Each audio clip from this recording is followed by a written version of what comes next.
See if we can do it. I am foot down, like my foot is all the way down. I think we're gonna pass them. Ah! Hey everyone, it's Ben Hardy here, and in today's video, we're gonna be going over a 2021 BMW X5 45e. This is BMW's new plug-in hybrid SUV, and with all that being said, let's just get straight into the review.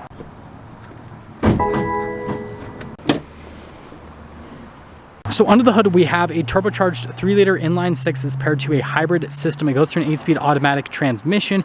It's good for 389 horsepower and then 443 pound-feet of torque. You've got 30 miles of full electric range, 400 miles of range combined, and then city and highway combined for just the gas engine is 20 miles per gallon, and then you have 50 mpg combined as well. And yeah, that's under the hood. Also, it's cool to see all the wires and everything there for the hybrid system, and also the blue for the BMW, but that's all. So let's go to the front end. First off, this is finished in Arctic Gray Metallic, which I feel like is now a signature color with the BMWs. Like, this is one of the colors I think of when I think of BMW. You guys can see the beautiful, well, now you can't because of my shadow. Sorry about that. Now you can see the beautiful metallic flake. Got the signature BMW logo with a kidney grille that is not absolutely oversized, like perfectly proportioned. And then coming to the lights, this is BMW's laser LEDs. They are extremely bright. They've got really cool accent lights around them. And then something you guys might not be able to see from that angle is, notice we've got the blue inside there. And again, it's a hybrid, so it kind of makes sense that they put that accent inside there. I think that looks cool overall. And then down below here, you guys can see everything that's happening off to the side. We've got some fake venting, but guess what? It looks cool, so that's all that matters. And other than that, that is everything for the front end. Now, coming around the side here, we've got 275mm tires wrapped on 21-inch wheels in the front, and then 315mm tires wrapped around 21-inch wheels in the back. Now, this has an M package on it. You guys will see that in a little bit. And guess what? That means we've got the wheels and the brake calipers, and it actually goes with the hybrid theme because it's blue, and you know, hybrids usually have like blue coloration. I know that's an M color, but also it matches with the hybrid theme. This also does come with air suspension, which I'll show you guys how to adjust that later. Now, this is how you charge it because it is a plug-in hybrid. Now, something I want to mention is maybe my outlets just suck, but it gave me an estimated full charge time of like 24 hours from like no range. But again, maybe my power outlets just suck, so that could possibly be it. There is another way to charge the car, and I'll show you guys that in a moment. And then notice we've got the venting right there. And then the mirrors are actually two-tone. So we've got the body color on the top, and then there's nice gloss black on the bottom. And then here's kind of like your full side view of the X5. Notice we have the painted fender flares, and then also in the rear to make things look a little bit more aggressive. And let's head to the back. So here is our key fob. It's just BMW's normal key fob, and it does have an opening for the hatch, and the X5 has a really cool hatch, actually. So similar to what you get like Rolls-Royce, Range Rover, all those nice vehicles, and like the Land Cruiser as well. It has the double hatch, so it opens like that. And then you guys probably saw this button that lowers the rear end because, again, it has air suspension, so you can make the loading floor a little bit lower. And then popping over here, you've got this right here, which lowers down the seat.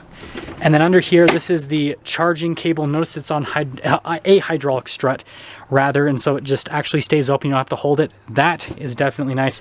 But yeah, you have a charging cable, and it can just go into a regular outlet. And I guess that I also got a leaf in there. But anyways, that is that. You guys can see storage space with the second row is great. You also get a cargo cover as well. And if you guys are wondering how to shut it, all you have to do is just press that. Automated, and then you can lock it as well, but you can press that, also automated. Pretty easy stuff. This is the life of luxury, people. Now let's finish things up in the rear end. First off, I want to start things off at the bottom because I want to talk about the payload and towing capacity because, well, this thing's got a receiver hitch just popping out. Tows almost 6,000 pounds, and then the payload is 947 pounds, so really capable for a luxury performance SUV. And then notice we've got the coverings over the exhaust tip right there. We've got our xDrive45e badge, and then your X5 badge on the other side. We've got our manufacturer plate. Just gotta flex on you guys for a second. And then notice we've got the gigantic LED lights here in the back. I love the look of them. I think BMW's just killed it from a design standpoint. And yeah, there's the rear end. It's really good looking if you ask me. Now popping here to the rear, notice we have the sunshade for the rear passengers, and then you've got black leather here at the top with the cream colored leather down below, and then they do get a window control here. I love the design here with the speakers there for the sound system. I think it looks fantastic. And then I also love the door handles, just how those look and feel as well. And then here are the seats. So notice we've got the perforations there in the center, kind of like tiny, but they exist. And then all of the leather all around. And well, got to pop in with the old socks and sandals. So yeah, you guys can see I fit back here great. Notice we have a charging port here on the back of both of the seats. And then you do have the climate controls here for the back passengers. And notice that they actually have dual zone climate back here. And then they also get their own heated seats, which, yeah, really nice. Again, living the life of luxury today, folks.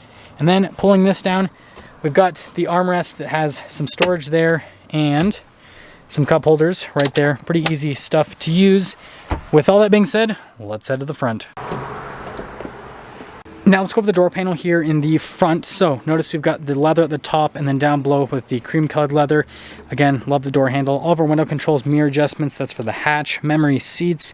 And then notice we got that for the gas cap release. This does have blind spot monitoring.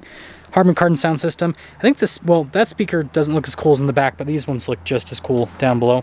Got our M logo. Here's the front seats. Really nice padding for the headrest. Perforated leather, nice bolsters on the seats. Tons of adjustments, including the bolsters. So if you want them a little bit tighter, a little bit looser, you can do that. There's the pedals.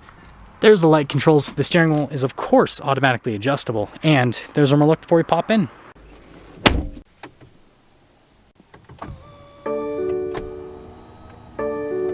Now here's the steering wheel in the X5, beautiful leather all around the steering wheel with the dark stitching there on the center portion.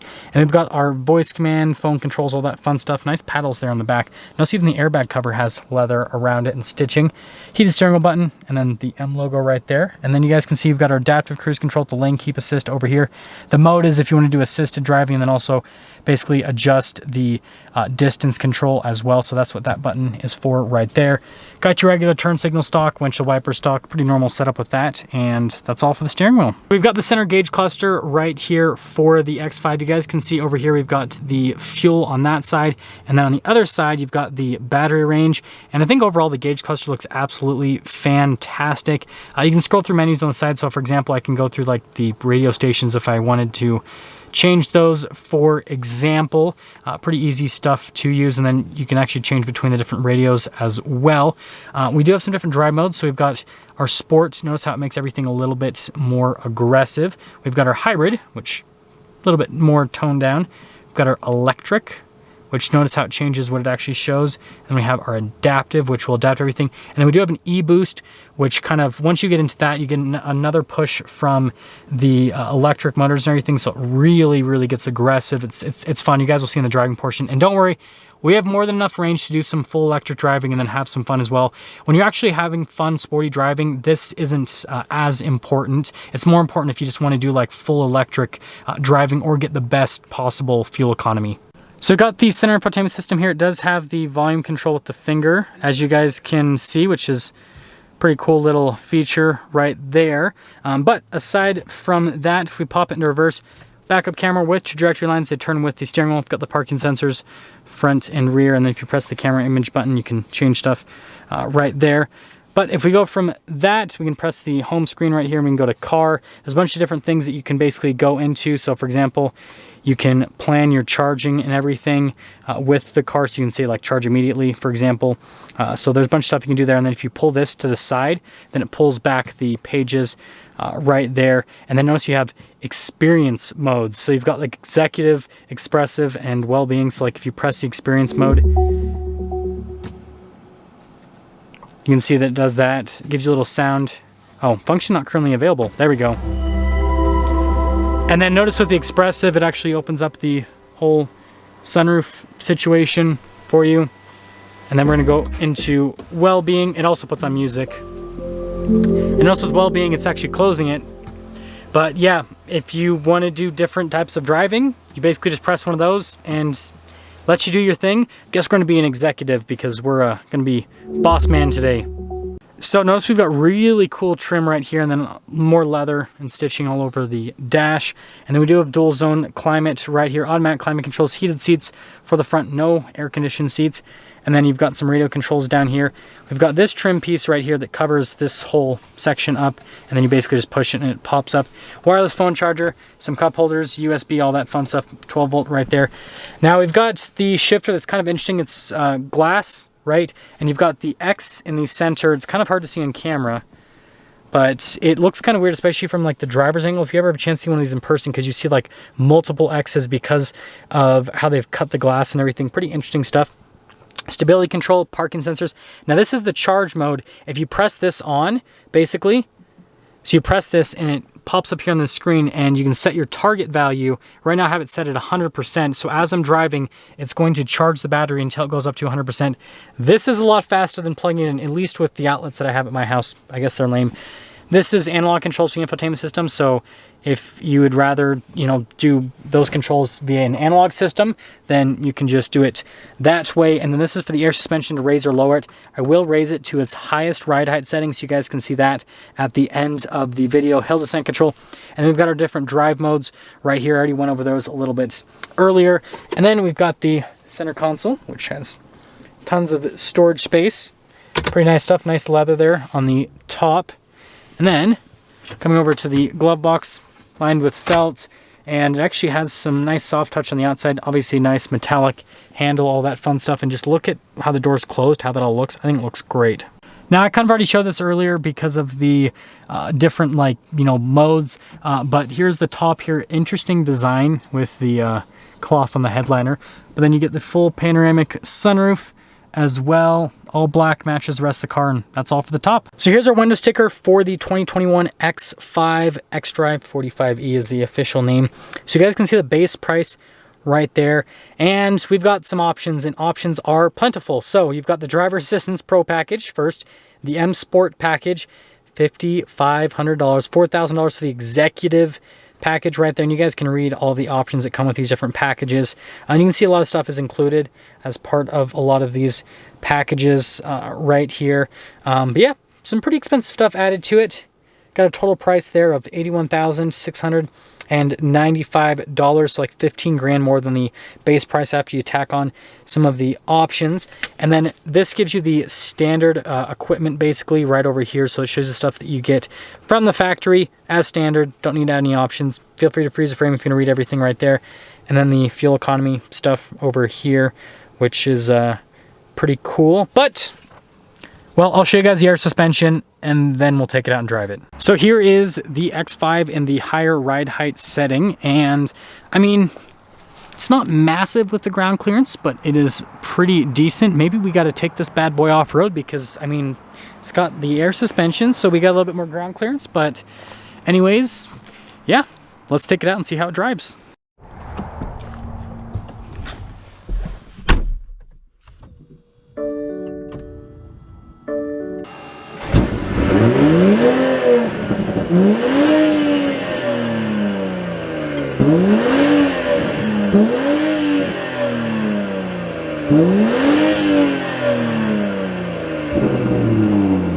Let's talk about visibility before we set off here in the X5.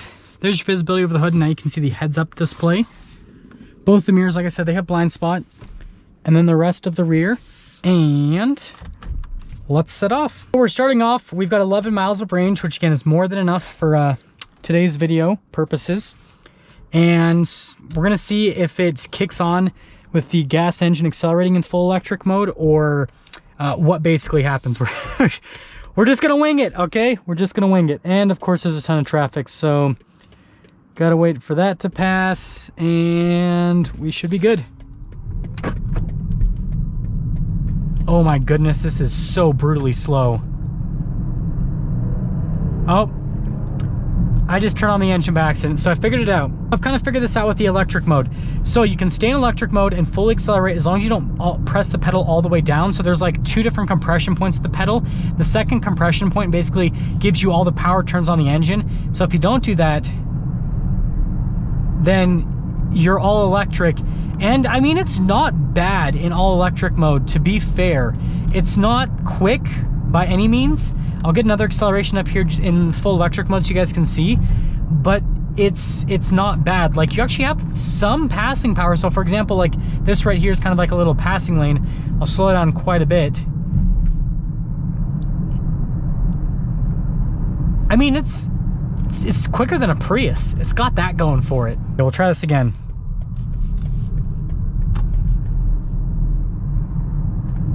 Foot all the way down. That is, yeah, it's I mean, it says in the drive mode that it's not meant for acceleration, but the thing is, you can get up to like, it's not going to accelerate quick, but you can get up to like highway speeds pretty much, it looks like. Yeah, because I mean, that's like over 50 miles an hour. So yeah, I mean, it's not quick, but I mean, if you just charge this overnight, so you have a full battery charge and you have a pretty short commute, you don't have to use gas at all. Your acceleration up to speed is going to be, you know, pretty slow, but again, you can actually do it, so you can just use the electric portion of this. Now, moving on from that, I have it in the charge mode now, so as I'm driving, it's going to be slightly charging things up, which is pretty cool, but we're of course going to pull off again. So this time I've got it in the sport mode.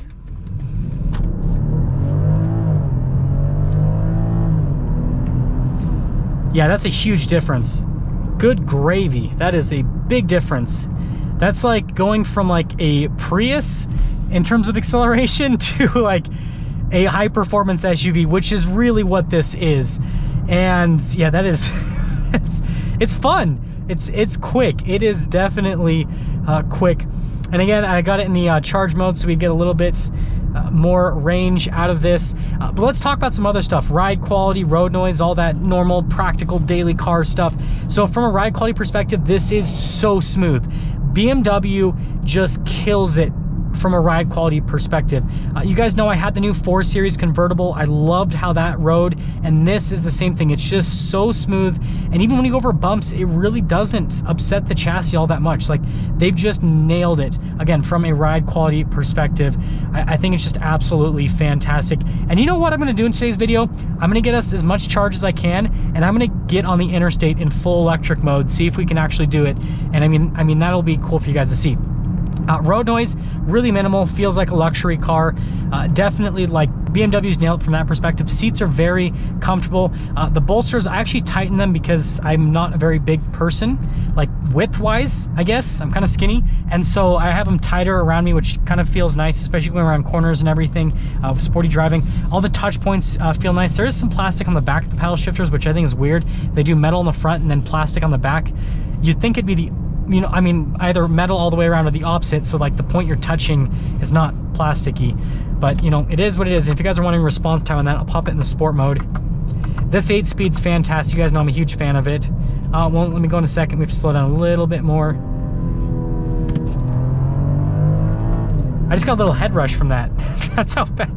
That gave me a little head rush. It is pretty quick, and if you want to go out of manual mode, hold down the plus paddle, it'll pop back into automatic mode, and we'll actually pop it into hybrid mode and then charge mode as well. There we go. So we're charging back up. But yeah, all of the daily driver practical car stuff, it just absolutely nails it. Sound system is fantastic as well, and yeah, there's not really anything I can knock this for so far. Like driving it around and everything, like, it's a very nice, comfortable luxury car. And I mean, I know $80,000 is a lot of money, but this is also a lot of car. And I'll get back to you guys in a second, because we're going to do our acceleration on the interstate in full electric mode. As promised, we are going to get in an interstate acceleration, full electric mode. We'll see if we can race these trucks or anything like that, or even get up to full-blown speed. We'll see what happens. So far, I mean, we're keeping up with traffic, so that is definitely a good sign. I wonder if I can pass this person. Let's see if we can do it. I am foot down, like my foot is all the way down. I think we're gonna pass him. Ah! It's so slow. This is so brutally slow. Oh, it actually has a max speed. Look at the speedometer, only goes up to 80 miles an hour. Oh, it's going over 80 miles an hour. So I guess it still goes faster. I don't know. But yeah, that's up to highway speed. It's slow. It's kind of scary how slow it is. But again, you can just like put your foot all the way down, do the second pedal, and it'll go faster. I wonder if the speedometer completely changes in sport mode. So when you're in sport mode, the speedometer goes up to 160. In electric mode, it only goes up to like just over 80 miles an hour, which, I mean, there's no interstate that goes more than 80 miles an hour. There's a bunch in Utah that do 80 miles an hour. But that was pretty interesting. Like, it's so slow. But again, then you can go into the other, like I said, you can go into the other pedal, the engine will turn on just like that. But I mean, you can drive this on the highway in full electric mode, so that's pretty cool. While I am stuck here in traffic, let's sum things up here for the X545e. So first off, exterior aesthetics, it just looks like a BMW SUV. It's got good road presence. It's definitely a decent size on the outside. So yeah, I think it's a good looking SUV. I prefer the back end to the front end. I think the back end styling just looks a little bit prettier to me. But again, that's kind of subjective. Interior wise, nice materials all around. Everything's covered in leather. You've got stitching pretty much everywhere. The only thing that I guess I can knock with the interior is there's not like a premium headliner. It's just cloth for the headliner. There's not, you know, suede or Alcantara or anything like that. Most of the touch points in the interior though, very nice. Seats are comfortable, so interior is great. Driving experience, I love it. It's so nice. So again, it drives like a really nice upscale luxury car from a ride quality perspective and from a sound perspective, but then it also has really good acceleration. Look at that. Look at that little car. That's so cute. Anyways, really good acceleration. But again, you've got that plug-in hybrid capability. So like if you just want to go to the store, if you have a short commute, and especially with how expensive gas prices are, and I understand someone buying this car probably isn't worried too much about gas, because if you're spending $80,000 and you can afford, you know, gas that's $4 a gallon. But anyways, hypothetically, if you wanted to save some money with your $80,000 BMW, you can, because you can just charge it up at home overnight, get a full charge, and then you can go to the store, all that kind of stuff. You've got 30 miles of full electric range. You can get up to highway speeds with that. And as long as you don't press into the second pedal, you won't use any gas. And so I think it's a really good hybrid. This is so far the best hybrid vehicle I have ever reviewed, ever driven. I like how easy it is to use all the systems and switch and do charging, and then go from charging to like accelerating, all that kind of stuff. I like how this is set up. BMW has nailed it. This is the best hybrid I've ever driven. And yeah, if you're looking for something like this, check it out. It's awesome. Now let's get some things up for our video on this 2021 BMW X5 45e. With all that being said, if you're stopping for the first time, I really appreciate if you subscribe. I'll see you guys in the next video.